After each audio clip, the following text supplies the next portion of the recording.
Welcome to episode 232 of In Touch with iOS, the show that talks about iPhone, iPad, Apple Watch, Apple TV, and related technologies. I am your host, Dave Ginsburg, and I am so thrilled she's back. It's been a long time, but I'm so glad she's here tonight. It's Brittany Smith. How you doing, Brittany? I'm good, Dave. Thanks for having me again. Absolutely. We always enjoy having you and give your insights on technology. And, of course, Jeff Gamet is back here. We really appreciate it. How you doing, Jeff? I'm doing great, and as always, thanks for having me back. And I feel like it's a special episode because it's been so long since Brittany and I have been able to be on a show together. Yeah, it's been way too long. We can't be doing that. So we got some good news stories this week. There's a fair amount of stuff going on. Beta just hit actually today as we record this. We'll talk about that in a little bit, as well as some other things that are happening. But let's waste no time and jump right into the news. This article is actually right hot off the press. It got posted not even a half hour ago since we are recording. Apple's iPhone 14 emergency SOS via satellite feature saved a stranded man in Alaska. With the launch of iOS 16.1, Apple, of course, rolled out the emergency SOS via satellite, which is designed to allow iPhone 14 owners to contact emergency services using satellite connectivity when there's no cellular or Wi-Fi connection available. It was put to the test today in Alaska when a man became stranded in a rural area. Story says in the early hours of on the morning of December 1st, which is actually today as we record, Alaska State Troopers received an alert that a man traveling by snow machine from Norvik to Kosovo had become stranded. The man was in a cold, remote location with no connectivity, and he activated the emergency SOS, and it alerted the authorities to his predicament. Well, I think these kind of stories are really we're going to start hearing more and more of these now, and I'm so glad already. Number one, that's the first one I've seen. What do you think, Brittany? I think this is a great feature. I know, unfortunately, you don't have an iPhone 14, but no, but my dad has one that will arrive at some day when supplies arrive. And he spends a lot of time with no cell signal, driving back and forth between the coast and the Willamette Valley. And there's a lot of places with no cell signal. And, occasionally there's terrible drivers. And if he got stuck somewhere, I'm really glad that my parents will have that option because they're people who I know who spend time with no signal. Yeah, absolutely. So, and the great thing is right now it's only North America, so it's Canada and the US, which actually works good because, if you were to happen to drive up to Canada, which is not too far. I did not realize it was Canada also. So that's great. Yeah, US and Canada. And then they're going to soon to expand to France, Germany, Ireland, and the UK.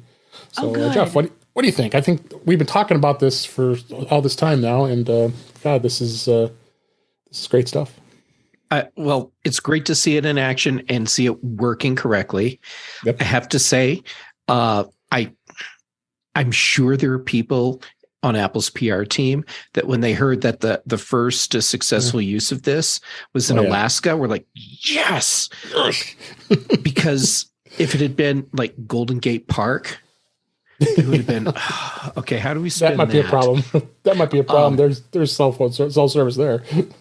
Yeah. So, but this is a great field test for this. I do have a question though. I live in Colorado. So I'm used to the mountain snow traversing equipment. Traveling by snow machine. A snow machine is a device that creates snow. So what was this guy actually traveling by? I'd like to know. They also, I just noticed this. They did mention that Apple says that the satellite connectivity might not work in places above 62 degrees latitude, which is such as northern parts of Canada and Alaska, and Norvik and Kosovo is close to 69% latitude. So I guess he had a couple percent below that he was able to do it. So, all right, tells you where the satellites are. Yeah, the troopers even said that they were impressed about the accuracy and the completeness of the information included in the initial alert. Nice. So, yeah, of course, the PR team has been just waiting. I mean, they're licking our chops on this one. Put a feature like this into place. Like, it'll help people, but man, it's going to be a great spin too. Yeah. Mm-hmm. I'm so glad I caught that right before we started the show because it just It just hit literally 5 minutes before we started here. So, I'm glad we're able to talk about that. So great to hear with that new feature.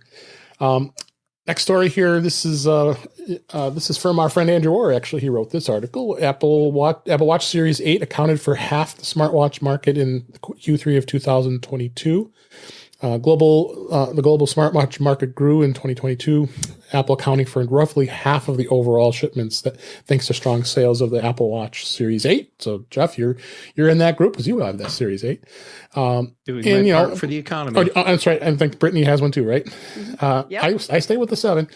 Of course, the analysts from Counterpoint, you always got to question it. That they do show a growth of 48% year over year.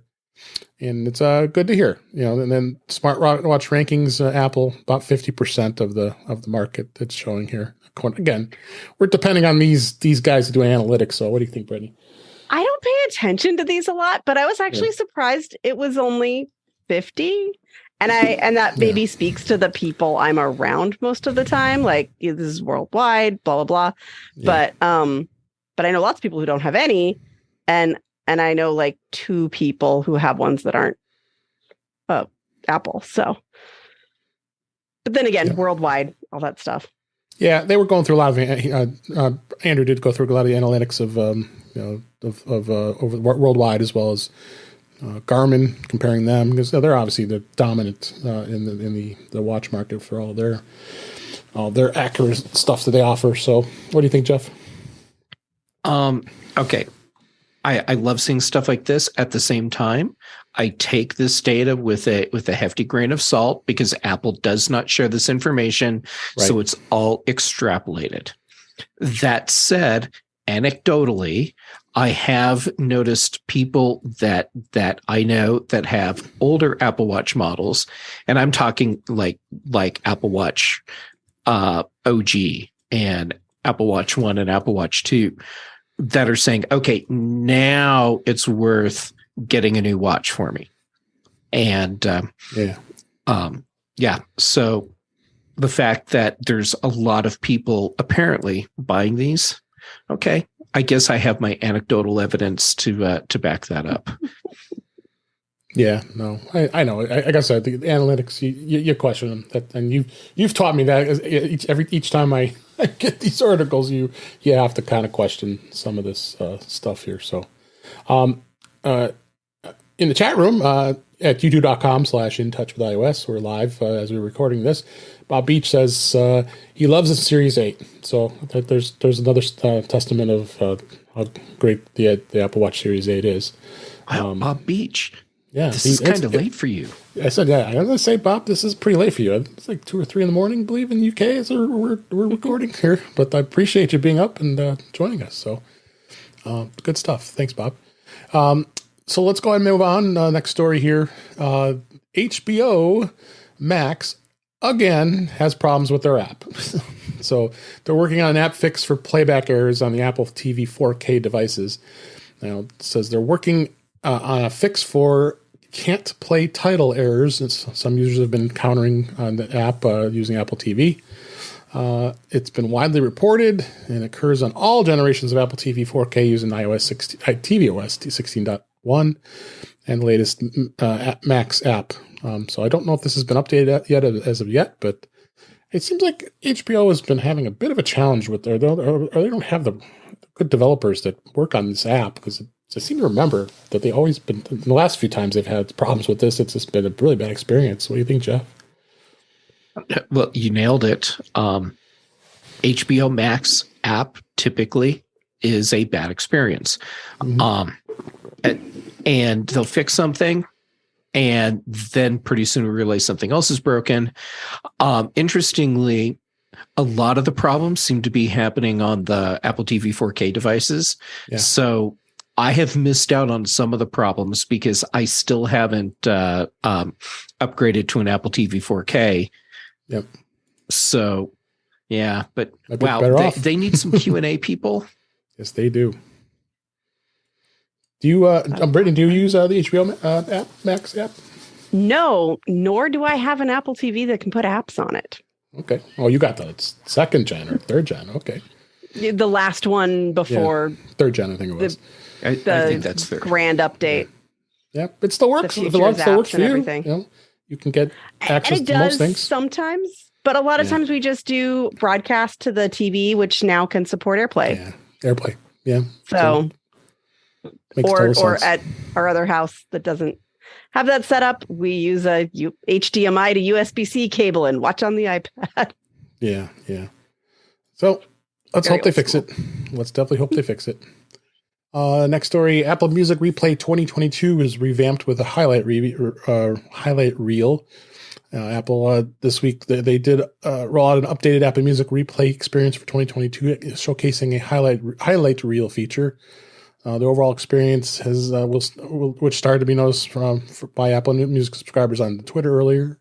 And new highlight reel is the forefront of the Replay web page, which users are encouraged to interact before delving into more detailed information and expanded listening insights. So it seems like it's a little deep here with Replay here. I've never tried this. Brittany, do you have Apple Music? You use that? I don't, unfortunately. Yeah. All the media stuff I'm behind. Just assume I'm behind on anything media intake, and we're good. Yeah. So I mean, Jeff, have you tried this? I haven't actually.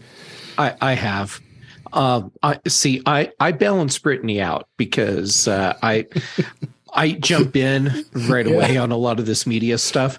What I found is, it's how I roll. The highlight reel, I watched it, and one part of it made sense. The part where it said the single most played song, and it's actually a white noise track from Apple Music that I play every night when I go to bed. So like the whole first part of the reel is just, which I thought was incredibly funny. But then as it progressed into the rest of the information and all the rest of the data, I'm like, is this actually my Apple Music account? Because none of this is accurate. And then I scroll down and I'm looking at the most played album, and I'm like, yeah, no, that's not an album I've played. And it was like everything I was looking at was just wrong. But there was enough there that was close enough that I'm like, all right, well, I mean, there's a bunch of talking heads in here, so that's a me thing. But it was a lot of fun because I got to experience a lot of content that I've actually not experienced before, even though Apple says I listen to it a lot. Yeah. This article actually was updated. It looks like Apple did release a news. Post news about this, so I did put the link in the show notes here. So check that out as far as Apple giving you the actual announcement that they launched the new Replay experience in the newsroom, I should say. So talked about the redesign and all that stuff. So check that out. And yeah, I'm gonna have to go check this out and you can go to it's Replay. A nice layout. I guess once the user is eligible for Replay, I guess you have to have listening stats. So that's how it works, right? We'll play us in insights. Yeah, let's check that out. Spotify's had something like this forever, right? I think so. Yeah, and Apple's had something like this for a long time too. Okay. But Spotify, theirs is better known because Spotify has been very good at letting people know it's a thing. Yeah. And letting them share it with other people. Right. Yeah. So it's definitely going to be an interesting thing how that goes. So next story here, Apple announced the Oceanic Plus app, which is now available for the Apple Watch Ultra. They announced that this week is available for the Apple Watch Ultra starting this week. Designed by Hoosh Outdoors in collaboration with Apple, the app serves as a dive computer for recreational scuba diving at depths up to 40 meters or 130 feet. Oh my gosh.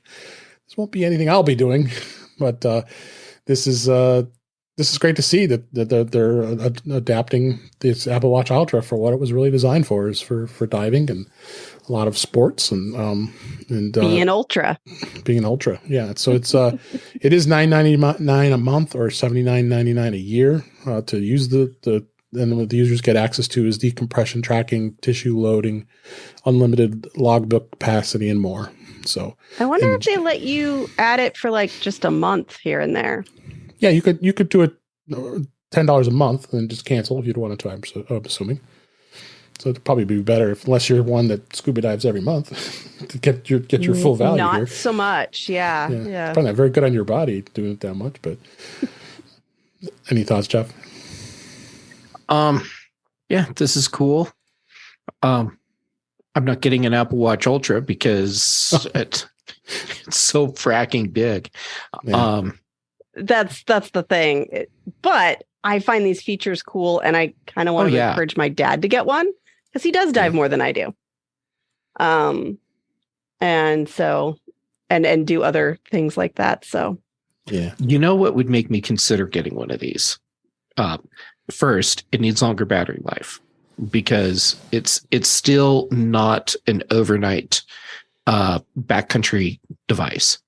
Then the second thing, it needs to work when it's on the outside of your clothes. So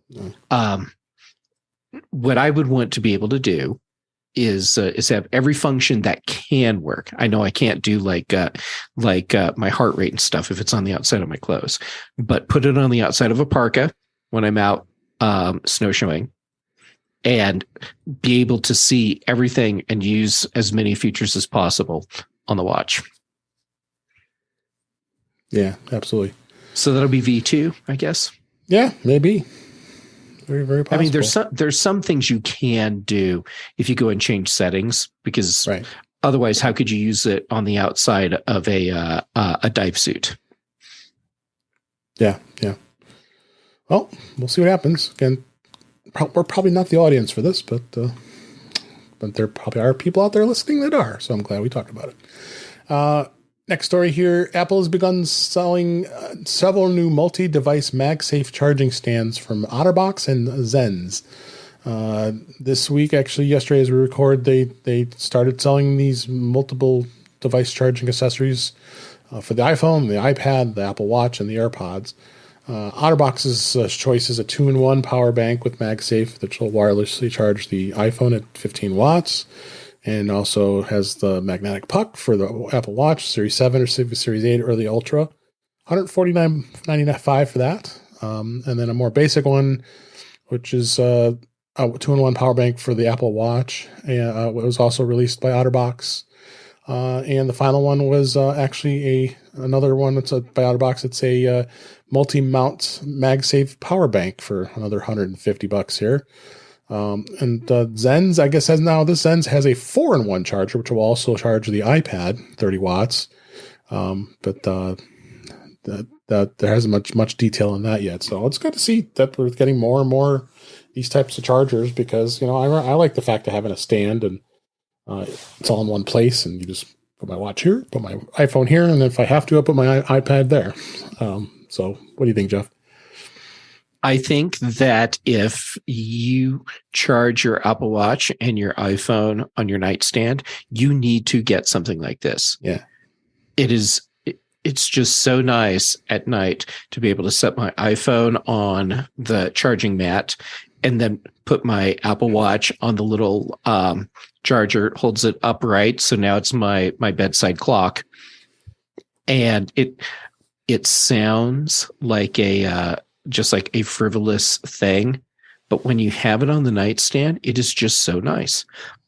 So that's why I'm actually really happy Apple is doing this, because now this becomes something more people will be exposed to, and yay, capitalism. Yay. Brittany, do you use a MagSafe charging, or you just use the regular cord? I use a cord or the cheap Qi charging pads. If I'm out and about, it is inadequate for my battery usage, and gotcha. And I would have to change in the summer, because in the summer I run a beta and it's hot outside. Yes. And MagSafe charging and Qi charging in general is really, really hot. So I just can't take the heat, so to speak. Also play Pokemon Go. And that is one of the things I'm often doing with it. So I have to plug in. That's the only way I can really do it. But for like lazy places around the house, I can use those. But yeah. So I just don't have a lot of MagSafe charging. I have MagSafe accessories, but they're not charging accessories. Yeah. Yeah. Wow. I hadn't thought about that. I'm actually with you on that, Brittany. The only MagSafe accessories I have a MagSafe case, and then I have that little wallet pocket that goes on the back. And yeah, if you need to have efficient fast charging, it's wire all the time, which is why I always do wired charging in my car. And where it can be lazy, as you said, that's when it goes onto a Qi charger just sitting around the house. Right. And for those, like especially overnight, it doesn't have to be fast. So I wouldn't need it to be MagSafe. But I have camera mounts that I like that are mags because it's so easy to take it on and off. Yeah. So I'll do that sometimes. That's true. Bob Beach in the chat, he says, will Apple ever resurrect their 3-device power pad? I can't remember the name of that, what it was called. It was something along those lines. Was it AirPower? That was it. Yeah, that item that never came back. I agree with you as well. I think Apple is finally realizing, you know what? Let's leave it to the professionals, the device makers, not the accessories makers, not them. This is too much. I mean, what Apple wanted to do was great. The problem is they had a test product in their Skunkworks labs.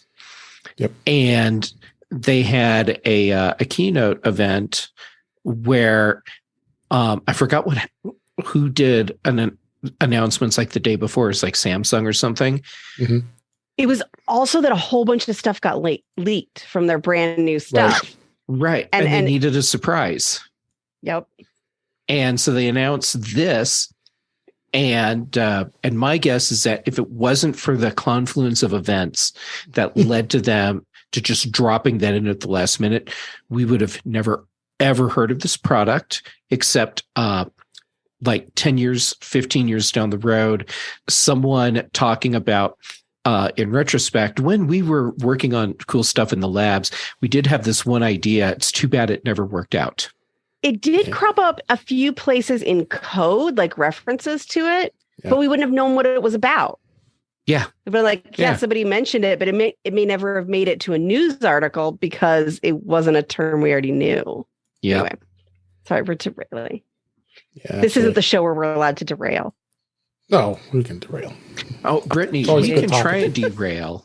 Dave is just really good at pulling us back onto the tracks. Good, really in here. No, it's good to talk about that because it was always like, huh? Why did Apple not make it? But I think, like I said, leave it to the accessories designers. That I think they do a better job with it.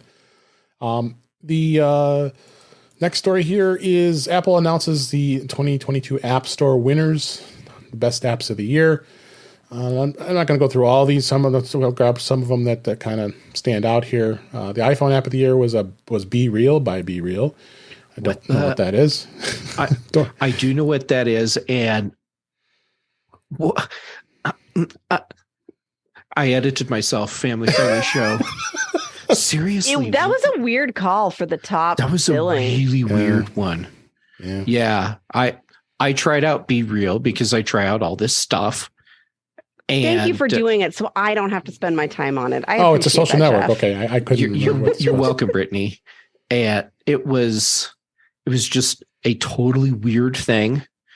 And after I think about a week or so, maybe a couple weeks, I just couldn't get into it at all, and it just felt awkward and weird. And I deleted the app, and that was the end of that.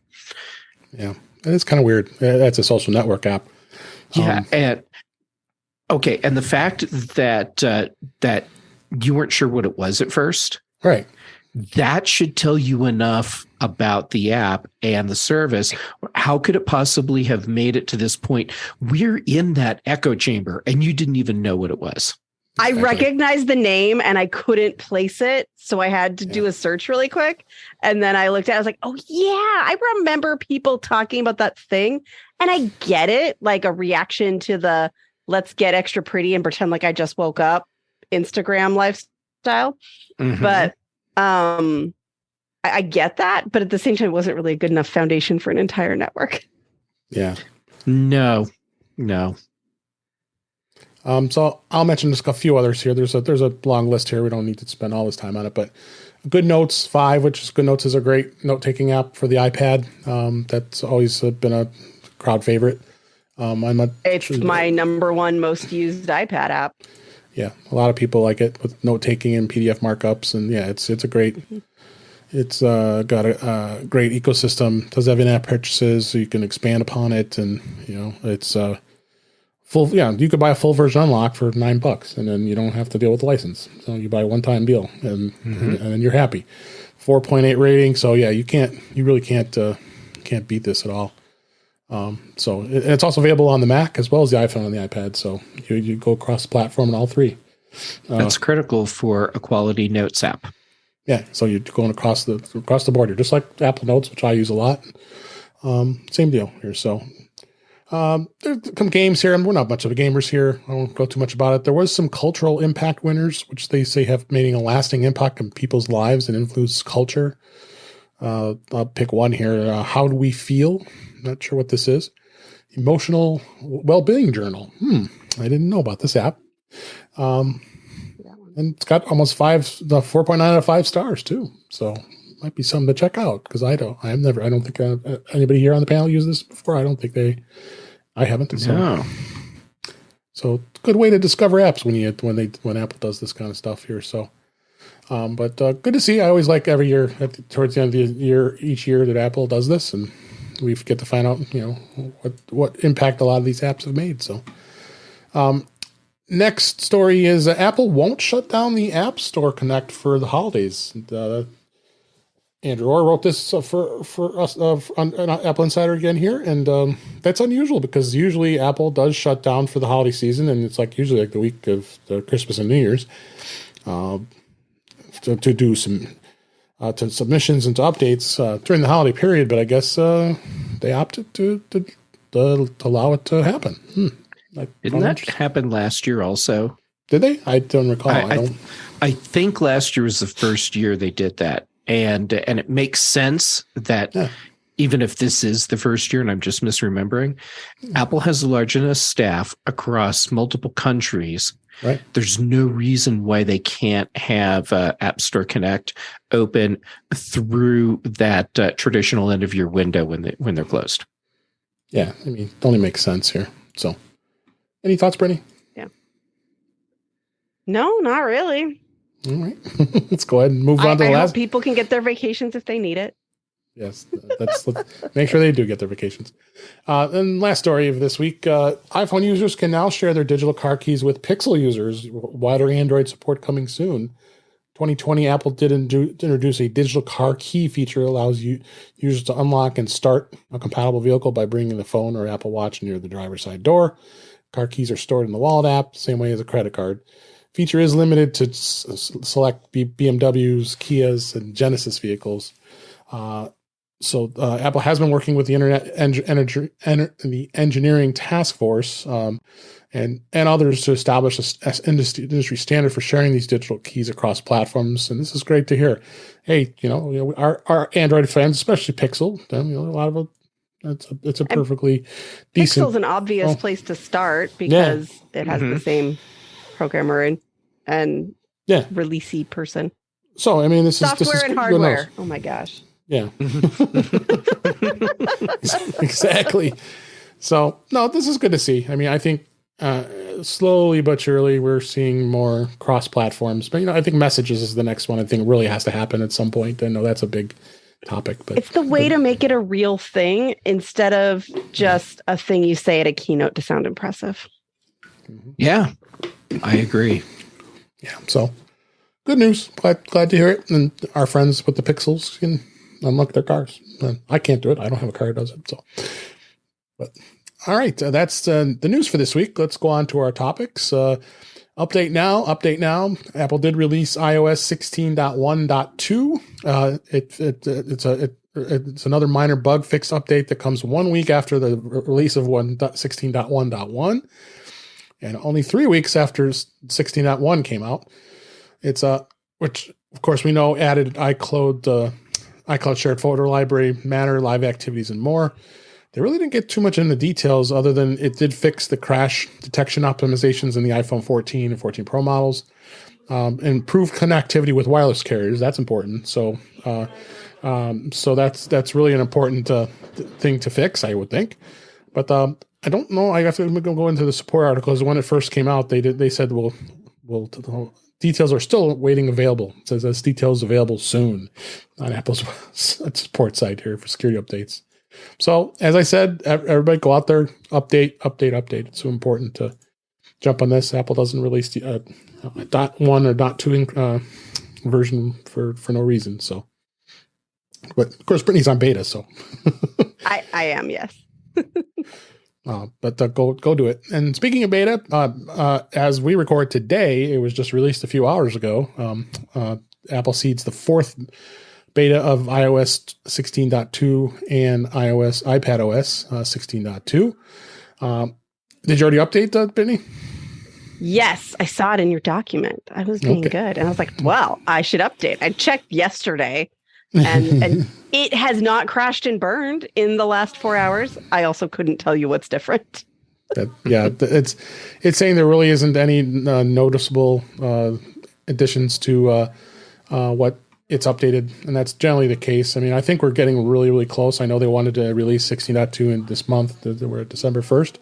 So I think it's important to know that that's there. So definitely good to see that they've released this, and let's hope it comes out shortly. So Watch OS 9.2 has been released, as well as tvOS 16.2. Of course, we know tvOS never really has any fanfare or whatever that comes out here. So go, if you're the beta testers like a few of us are here, go out and get it. If not, like I always say, if it's your primary device, don't update your device, please. Right. So let's move on. And I thought this would be a great topic because Brittany, of course, has some great videos on her YouTube channel, which is youtube.com/ADDLiberator, right?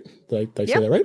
That's the one. I got the link in the show notes for this particular one that really caught my eye. I think this was a great video you did on the notification summary. I'd like to review this and what's best for all of us. But Brittany, you can go ahead and start off. And what really stood out for you for the notifications? I know the stacks and all the different settings that you like to that we like to change for customization. The lock screen changes were the biggest thing this year to impact notifications, but it was just time for me to do an update because the last time I did it was before summaries and all of those things. So I'm a big fan of, if you don't have a reason you need things urgently, to do the old school deliver quietly way, which is no longer a button, but where it doesn't have to make noise. It doesn't have to have a badge. It may or may not show up on the lock screen, but it'll be there in the notification center, which is just the lock screen unlocked. And you can see it when you need it, when you can check in. I don't know how many people check their notification center who aren't obsessed with this stuff like I am. But sometimes I accidentally check it on other people's because it's like an automatic swipe thing now. I get up from working. I'm like, hey, what did I miss? I can see, did I have updates in our guild Discord? But it's not going to bother me. So I do a lot of things that way if I can get away with it. But yeah, taking a look at what do I need and when. Yeah, that makes sense. It's always. You did go through some of the what was it? The scheduling summaries, the notification settings, screen sharing. What did you do on the screen sharing that was for notifications? It's really just a setting of, hey, if I'm sharing my screen, is it allowed to show the notification or not? And I just said no, because what if it's a text from a client or something? So I have those off if I'm in screen sharing mode. Because, also I could be recording a video. Yeah, that's true. The app notifications, I like turning those off. There's a lot of app notifications I just don't. Most of them are just off. Yeah. I didn't say that in this video, but I said it in the previous one. My policy is one notification device to rule them all. Mm-hmm. So if you can get away with only getting them on one device, the watch counts as part of the phone, and not have them go off on other things. Like Apple's got a little bit better about having them at least go away after a little bit if they've gone off on all the devices, but you just don't need it necessarily. If you always have your phone or your watch with you, like, do I need them to go off on my computer too, or on my iPad too? And so thinking about like, where do I actually even need it? Yeah, no, I agree. Jeff, is there any of these that you customize or turn off? Yes. And Brittany, I love that you talk about this and tell people about this because it's so important. I mean, people get so wrapped up in the notifications. So the way I've set up my notifications, if it's not something I really need a notification for, it's just off. And then if it's a notification that is something that I know I want to know about, in a very timely fashion. So something I may need to act on in the very near future, then I will let that tap my wrist. I actually have my Apple Watch on mute all the time. So I never hear sounds from it. And then if it's something that I do want a notification, but it's not critical for whatever reason that I get that notification right away, that stays on my phone. And I can just go and look at notifications, just like Brittany said. So thank you for the validation on the way I'm doing this, Brittany. The other downside is not just that people get caught up or distracted with them. We can go numb to the stuff that actually matters. So if I'm getting something that's important, but it was in the middle of a bunch of, garbage from Instagram or, I don't know, some video game, I may not even realize what I missed. I mean, we have some great things like the notification summaries. Do you remember when we didn't have that? Oh my God. Yes. So we've got those things that can at least group them together. But if it's going off with sounds all the time, we just go numb to it. And so we may miss something that's actually really, really crucial. Like, hey, I'm going to pick you up in 5 minutes or something. Yeah. I wish we had more granular control over what alerts we get and where we get them. And my guess is that if app developers really wanted to do that, they probably could. Example for me, I want to get a notification when I have an Amazon package delivered. So I can go and grab it and bring it inside right away. But all the rest of the notifications that I get from Amazon are non-critical. And that's the developer. I mean, think about it on Twitter, because you can't get notifications on any other Twitter clients anymore. But like in there, I have it notify me, notification center only, but like not for everything, but just for a few things. And I can customize that. And Amazon has zero interest in giving you those options because they want to use it to sell you stuff. Am I misremembering that when Apple first introduced notifications, they said it cannot be used for advertising? You're not, and Apple uses it for that too now. They might have even taken it out. It's horrible. Yeah, I get so many notifications from my apps that are just advertisements. Oh, yeah. Yeah. And it's actually made me turn off notifications for some apps where I would prefer to have some level of a notification. And I've basically muted the app. I deleted the Alaska app this weekend because it wanted to tell me about a Black Friday sale. I was like, yeah, your notifications are to tell me my flight's late. That's your only reason for giving them to me. This is not okay. Crappy. Yeah. That's horrible. Which sucks because then when I download it again, I'll have to like figure out what my login and stuff is. But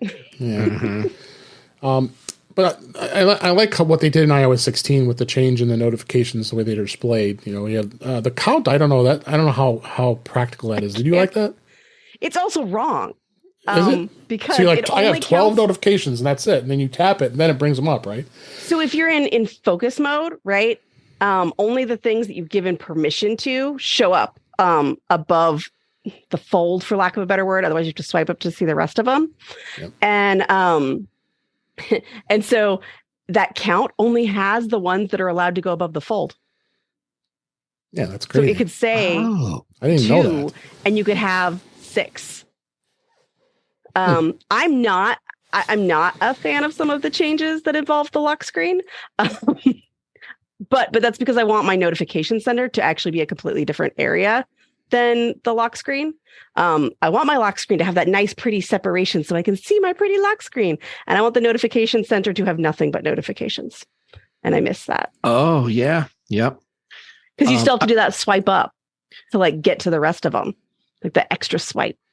Yep. It sounds really privileged as I'm hearing myself say it out loud, but I still feel that way. Well, Brittany, you may sound privileged, but you are not in this sense. Okay, so I have a thing that I've talked about for a long time, which I dubbed economy of motion, and when you make me do more with taps and swipes to get at something, you're becoming less efficient.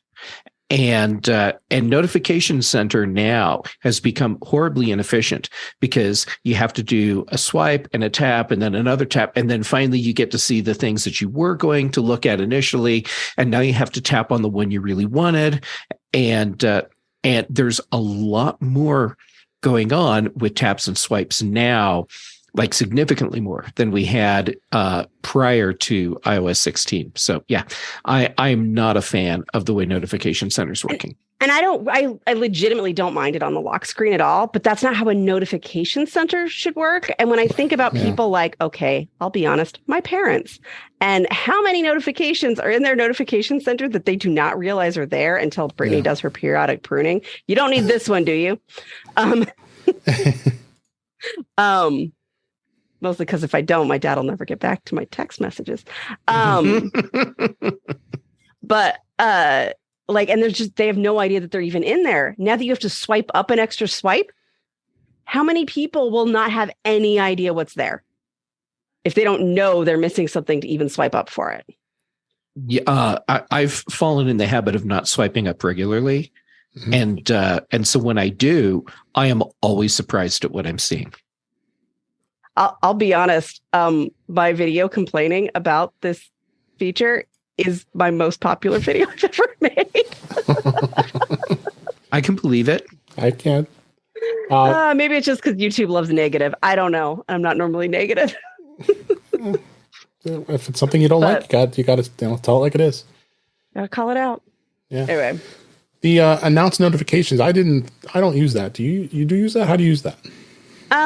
So some were on by default in some version of iOS. But I have it set so it only does it when my AirPods are in. Okay. It could also theoretically do it if you're in CarPlay mode. That's a different setting. Yeah. And it reads them to you. So if I've got my AirPods on, which is my stereo, when I am driving, which we talked about before and very much alarmed one of the other panelists on my voices side.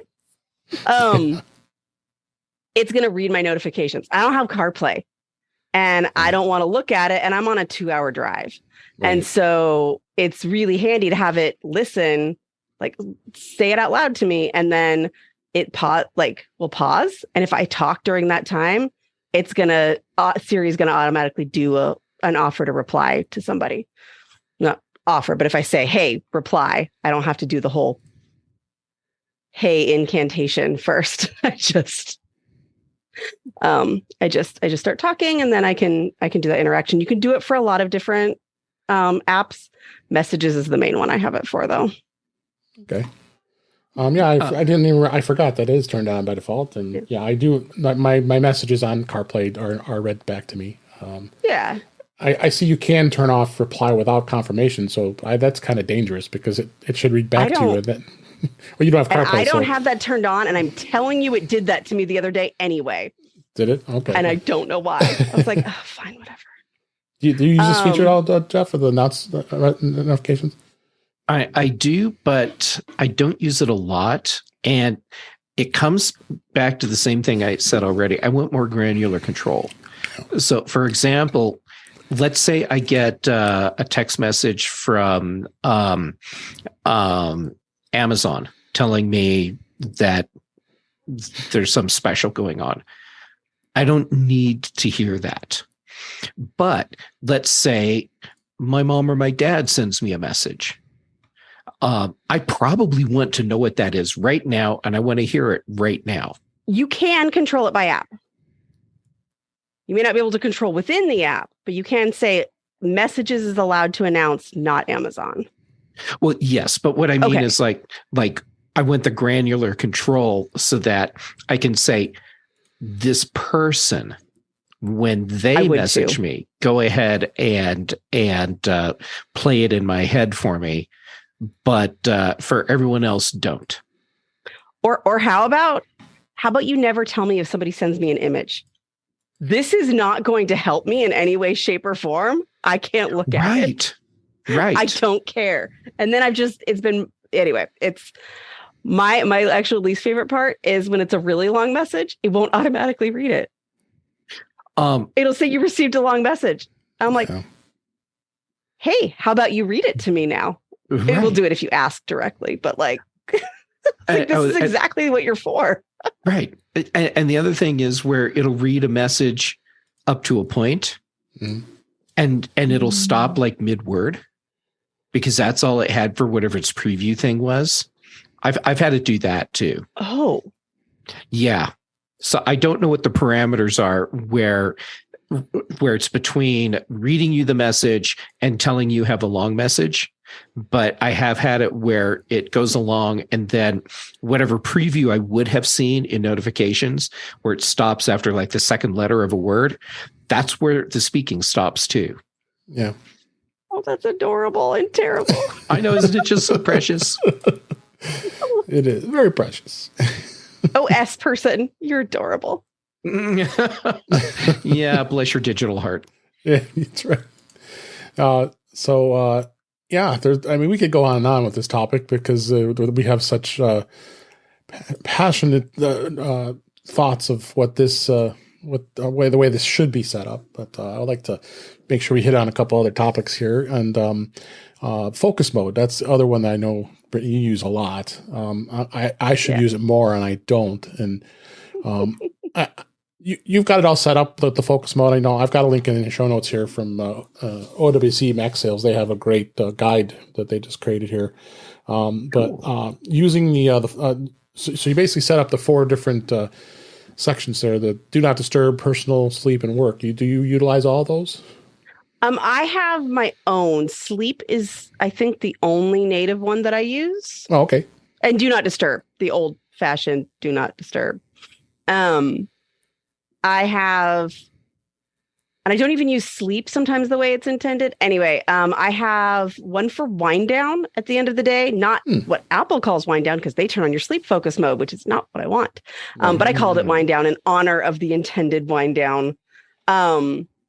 And it's what do I want to be doing in the evening? So, I don't want to be getting, not that I get email alerts anyway, but I wouldn't want to get email alerts. I don't get alerts from my business partner, much as I love her. But I will get them from my family, my friends, that I'm more likely to communicate with in the evening, because that's fine. It's not going to send me down some rabbit hole, but I wouldn't get them from work-related things or anything like that. And so I also have a pleasing little lock screen that I like that has sleepy Pokemon on it to remind me to be sleepy and, not stay up too late. Little things like that. And you can also link it, not only with a lock screen, but also with a watch face. I was going to say, it's, I like that. I like how you can name your focus and create that focus, customize it. Like in this article, it shows a book club, and you can set the color and what it is, and then you just go in and set it. That's great. And same thing with the lock screens. You can have it right there on the lock screen for you, and then be able to set a custom homepage for the focus mode if you want. So that they've really come a long way with focus mode since previous versions of iOS. Jeff, do you use focus mode a lot? I use focus mode a lot, but I haven't set up a lot of custom focus mode things. Yeah. And I started to play with that a while ago and realized that I was doing the thing that you know how some people, when they get into the whole GTD workflow, getting things done workflow, their workflow becomes setting everything up and not actually doing it. And my problem with focus mode was that I was getting so focused on trying to come up with all these amazingly complex modes that I realized I'm kind of defeating the purpose here, because I'm essentially replicating the same thing several times when what I really need to do is just set do not disturb. And so I use do not disturb all the time.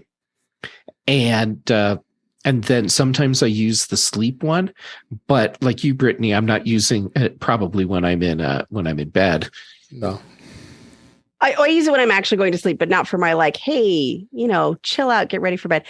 Are you trying to use up all my willpower, not going off on a GTD tangent with you right now, Jeff? After saying it, I realized what I did. And I didn't, I won't, but it would have been a great test of Dave's ability to pull us back on the rails, because when you took off, I would have been running right beside you. That aside, if you don't have a customization you already know you want, yeah, that's why I still have a do not disturb, because it's on a lot. But I realized, when I'm getting ready in the morning, what I really can't afford to not have? My reminders and calendars alert me.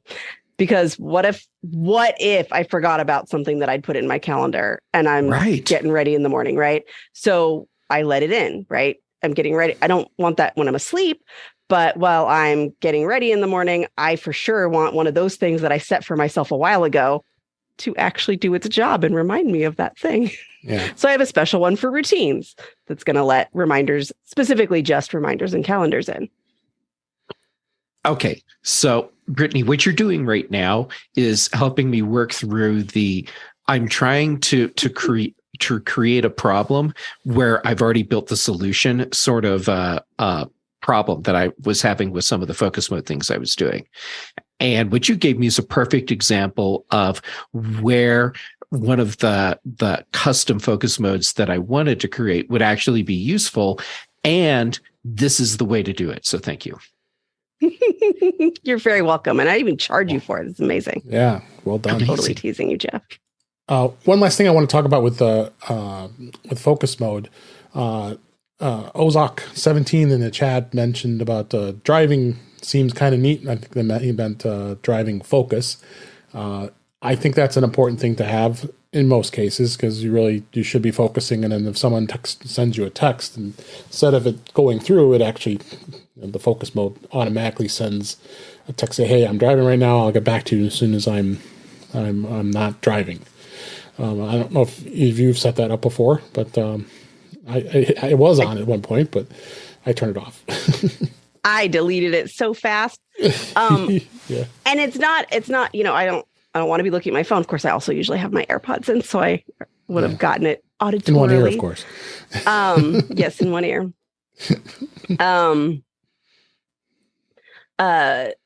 But that is a great idea for a lot of things. What I don't like is the text back.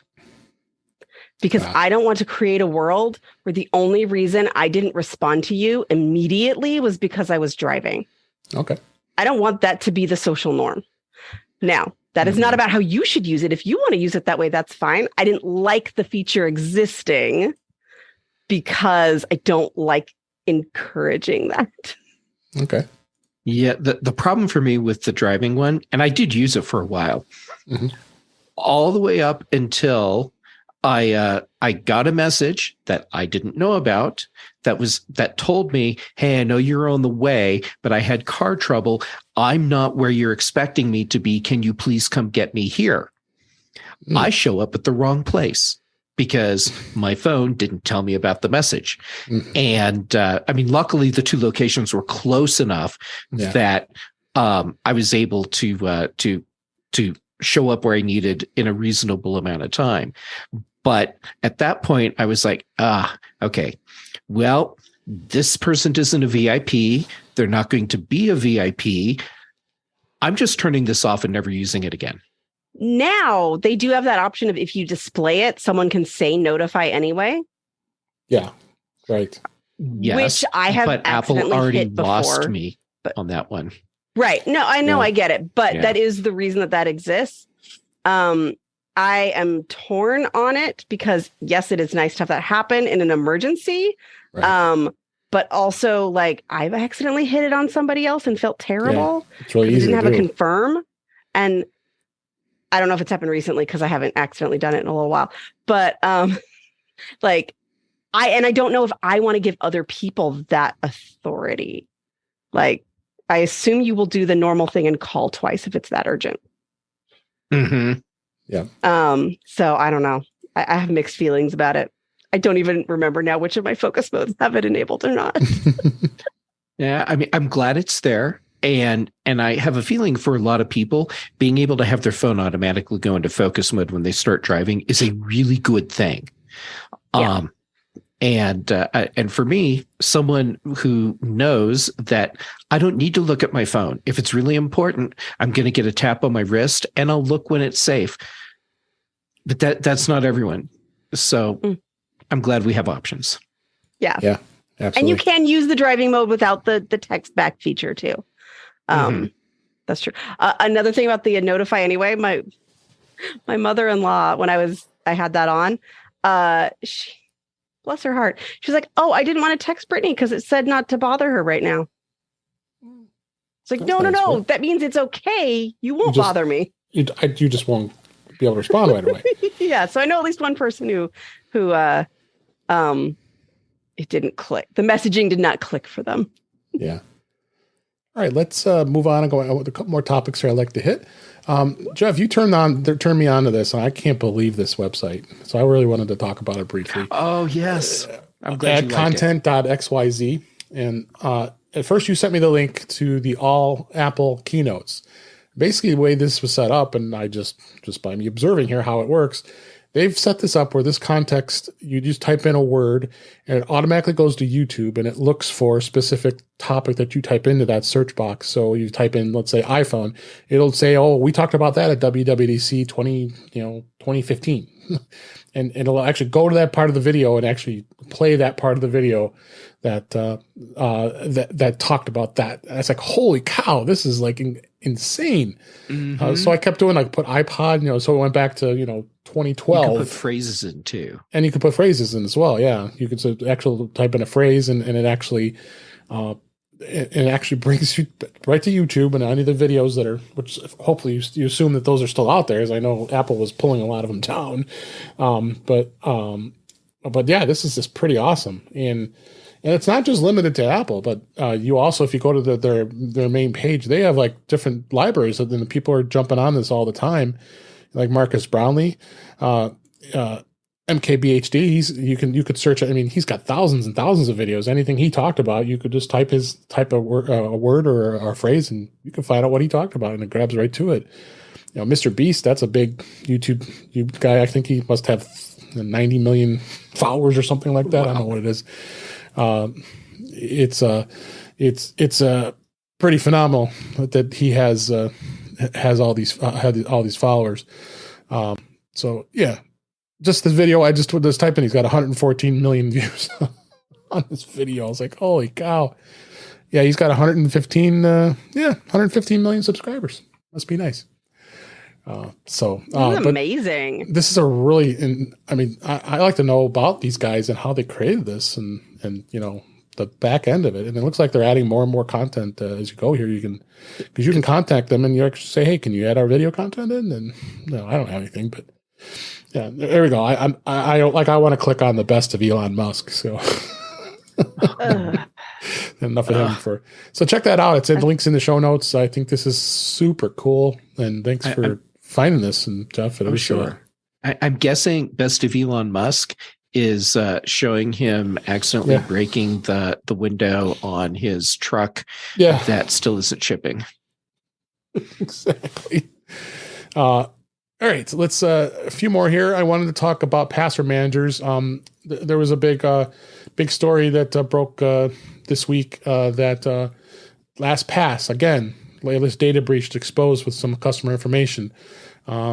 They declared that yes, there was some information that was out there, that it was exposed. They get data from your user accounts or whatever, and this isn't the first time this has happened to LastPass. I use 1Password. I believe that I don't know if you do, Brittany. I think Jeff does as well. Mm-hmm. So I haven't heard much when it comes to 1Password. I think it's a pretty safe application that can be used across all platforms. 1Password hasn't had any data breaches.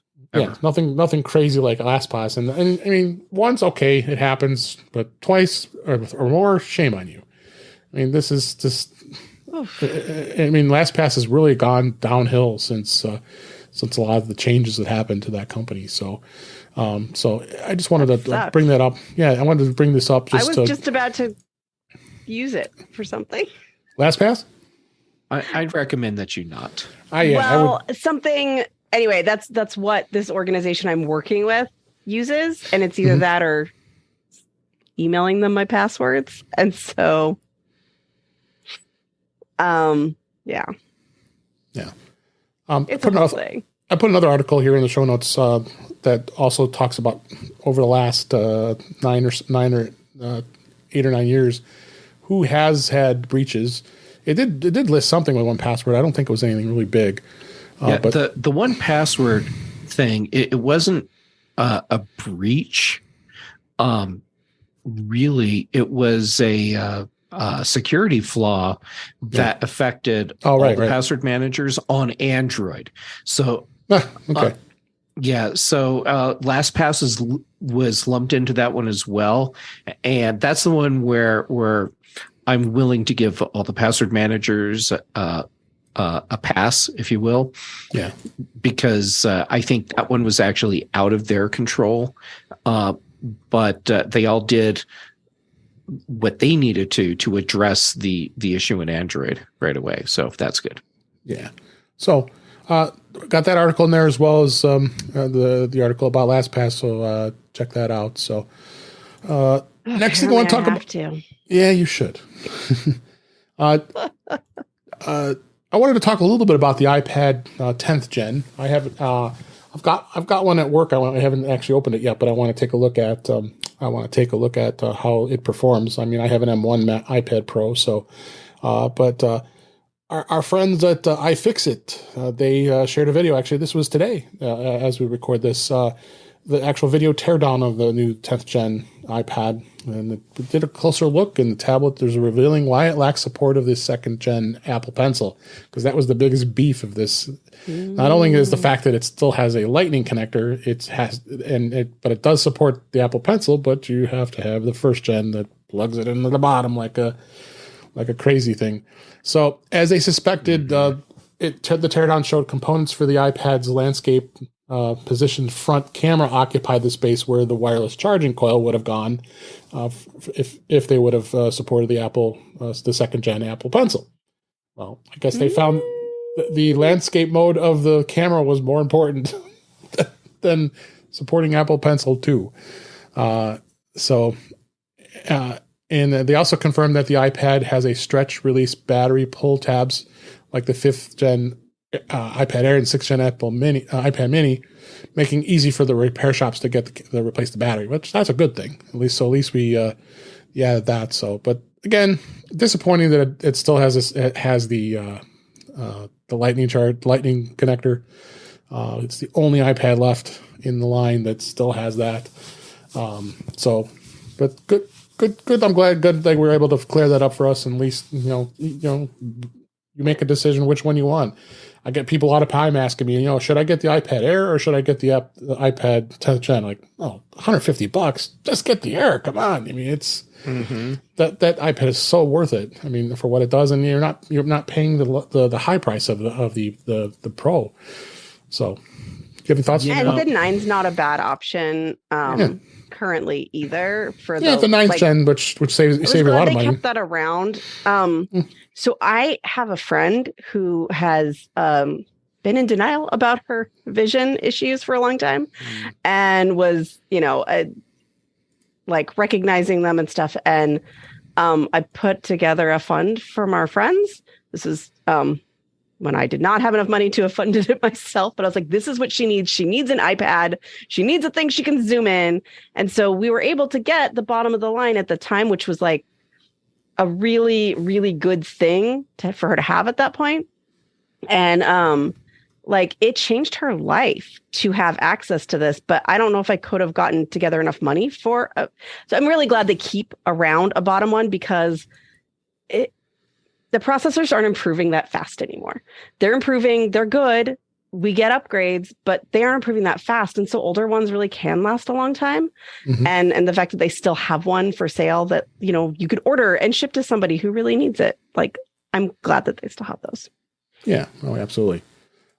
So check it out. I think it's definitely worthwhile that it does have that. So one last topic I wanted to hit real quick is we talked about iCloud.com. I'm not sure if you were aware of this, Brittany, that iCloud.com is now has a complete redesign. It's absolutely gorgeous. It's got widgets and you can customize the page and all that stuff. But one of the things that really stood out that I didn't even realize is the fact that you can now restore recently deleted files, bookmarks, calendars, or contacts. I mean, I heard someone talk about the fact that they had 200 plus contacts that were on their between all of their devices, and they ran the duplicate contacts feature in iPhone and lost over half of them.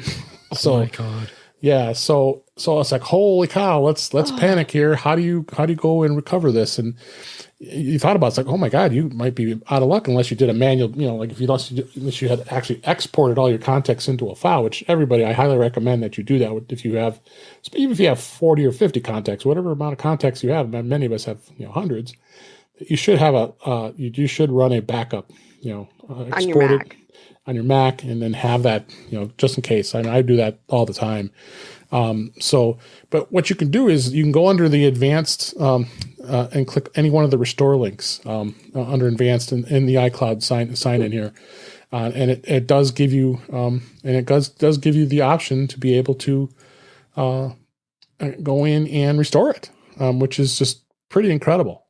So check that out. I think it's something to be aware of, that Apple does give you that option, on iCloud.com, and you may and I've always wondered, other than manual exporting, that's a great option. I did not know about the restore. That's amazing. But since they did this redesign beta thing, it's not beta anymore. My colleague who's on a PC, or pulled it out of beta, words. We do meetings together, and a lot of our stuff is in Apple Notes, and then she can't always refer to it easily. And so some days this stuff just won't pull up on iCloud.com, but she says it's been a lot more stable since the redesign came out. Yeah. So in fact, really great. Since this article was published, they made it even easier. There's an actually, if you scroll all the way down the bottom of the page, there it shows your plan, your storage, and data recovery. You just click that, and it brings you to the restore files, restore bookmarks, restore calendars, or restore contacts. And I'm looking in here now. I've got 5 backups going for the whole month of November that are backed up. Nice. All you got to do is you click it, and then you just click one of the restores, and it restores it. 5 archives. I mean, this is just huge. I mean, this is a huge tip, and knowing that you've got this safety net if you're not remembering to do all your other backups. Like we say, always run your time machine backups. Always run iMazing if you can. Using iMazing is always a great utility that I know all of us use to back up our iPhones and our iPads. But here's another tool that Apple is providing, and I think very, very few people know about it. So, do we have a moment to talk about the problems Apple has unintentionally created for backups? Be great. Okay, so if you're using a tool to back up your iPhone, your iPad to your Mac, regardless of whether or not you were encrypting that backup. There's a thing that came along with iOS or 16.1, or actually it might be in the Mac OS side. It doesn't matter. There's this thing now that requires you to type your password on the device every time a local backup is going to start. Oh, and so the idea was that it's supposed to protect users from having someone try and intercept and make a backup of their device and get all of their content. The reality is it's actually creating a barrier where people are less likely to let the backup happen, because you have to have the device like right there in front of you so you can type the passcode on the device to start the backup. And and if you have a backup happening once a day, all right, well, that's once a day, every single day where you have to type that. If it's a backup that happens a couple times a day, well, now you've just doubled the number of times you have to enter a passcode just to make an otherwise automated backup happen.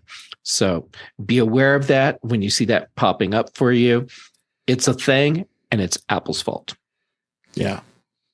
Oh, that's a good. Yeah, it's a good overview of that, because always blame Apple's doomed and blame Apple for that, but there are some flaws that you have to be aware of. iMasing does have what I think is a much better solution that they tossed out there. Let people set their backup to be encrypted, authenticate once, just like we used to do, and then from that point forward, you don't need to authenticate on the device every single time. If, however, you are not encrypting your backups, make people authenticate each time for that. Yeah. Before we wrap up, I got a couple items here in the chat. Ozak17, thank you for being on chat tonight. This is great to see some interest here. Go through at least a couple of these here. He does ask, is there any way to turn off the requirement of typing a password locally? I don't think so. No. Yeah. That's a thing that Apple introduced with one of the most recent software updates.